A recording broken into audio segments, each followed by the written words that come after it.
সারা দেশে হামে আক্রান্ত রোগীর সংখ্যা বাড়ছে, যার মধ্যে ঢাকা বিভাগেই কিন্তু বেশি রোগী শনাক্ত হয়েছে। আজ আমরা রয়েছি রাজবাড়ী সদর হাসপাতালে। রাজবাড়ীর সিভিল সার্জনের সাথে আমাদের কিছুক্ষণ আগে কথা হয়েছে। রাজবাড়ীর civil surgeon doctor S M. Masud জানিয়েছেন, রাজবাড়ী জেলায় এ পর্যন্ত 5 জন রোগী হামের উপসর্গ নিয়ে হাসপাতালে ভর্তি হয়েছে, যাদের মধ্যে থেকে 2 জন চিকিৎসা সেবা নিয়ে বাড়িতে ফিরে গেছে। বাকি 3 জন রাজবাড়ীর হাসপাতালে চিকিৎসা সেবা গ্রহণ করছে, যাদের নমুনা সংগ্রহ করে ঢাকায় পাঠানো হয়েছে।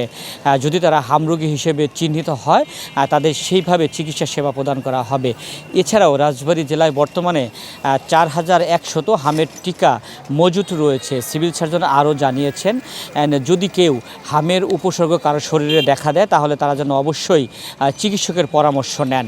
এছাড়াও হামরোগীর লক্ষণ এবং চিকিৎসা সেবা নিয়ে বিভিন্ন প্রকার পরামর্শ দিয়েছে রাজবাড়ীর civil surgeon doctor S M. Masud.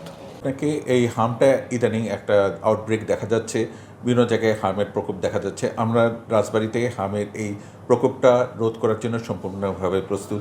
আমাদের কাছে এখনও মজুদ 4100 মতো আমাদের হামের টিকা আছে এবং আমাদের টিকা দেয়া অব্যাহত আছে, আমাদের স্বাস্থ্য সহকারীদের মধ্যে চলতেছে।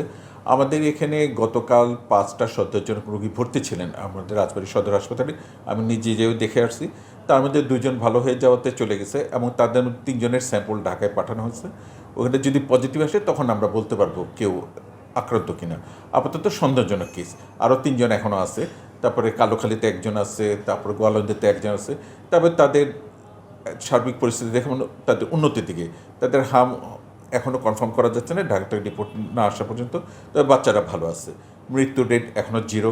আমরা গত জানুয়ারি থেকে এই পর্যন্ত আমরা সন্দেহজনক 15 জন রোগী ঢাকায় স্যাম্পলের জন্য পাঠানো হয়েছে। তার মধ্যে 3 জন বাচ্চা পজিটিভ আসছিল, 1 জন রোগীলা, 2 জন হাম।